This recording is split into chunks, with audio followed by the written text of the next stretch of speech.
Ndadane ebibya si birungi anti akaunti ye eya Instagram bagihakinze era nga batandise okupostinga ebifaananyi eby'obusego ebitalabika bulungi era nga mukazi wattu ali mu kutya essaawa n'agamba essaawa yonna bandipostinga ebifaananyi bye ebitali bulungi. Byonna ensonga lwaki ngenda bambi kutuusaako mu maaso awo ate ye Dr. Kulthum avuddeyo n'ayomba jjukira emabegako awo baateekawo omusika wa Haji ate nga ye mukazi wattu tebamuyita kulumbwe so kati olutalo oluli awo nze naawe byonna birina maaso awo ngenda bambi kutuusaako ate ye Farida Nakazibwe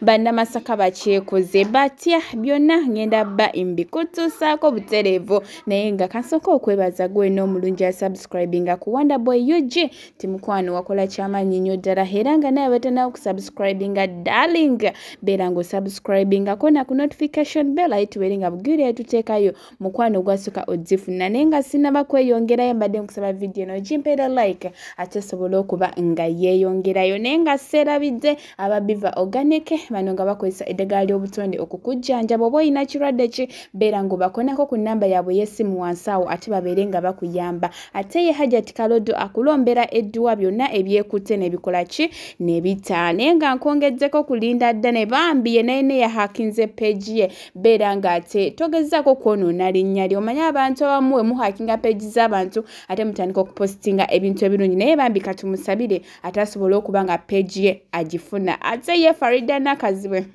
kyeyeekola eno ne bawalabe anti kati enseenene zaafuuse breakfast zaafuuse lunch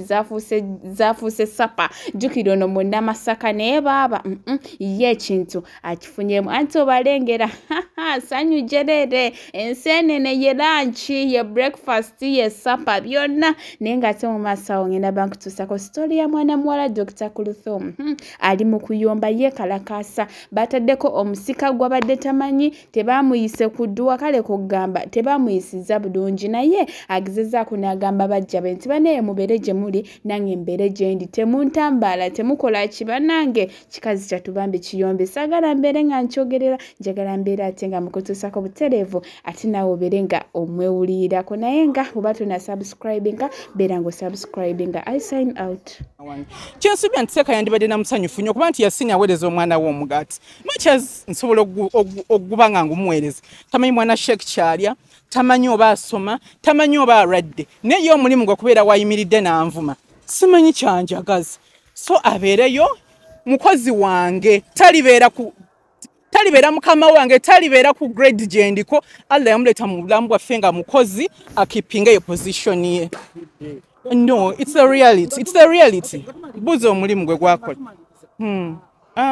I think Sheikh waba yabanyiiza kubanga oyinza okwesanga ng'obali obamwinako obusungu engeri gye yalinga nti yeyatuliranga buli omu musajja wattu. I think bamusonyiwe kubanga ffe mu busiramu nti n'oba yakola ki Allah kasita mujjulula byonna obyerabira n'otambuza obulamu ebyo ne byonna byongeramu haatinga gw'okwata otya omwana muno n'omwambaza embugo n'amafumu nti olaba osikidde taatawo osikidde omukulu wa ddaawa kati ensi yonna nyiivu naye nga lwaki wandibadde okola ekyo nga ku mutima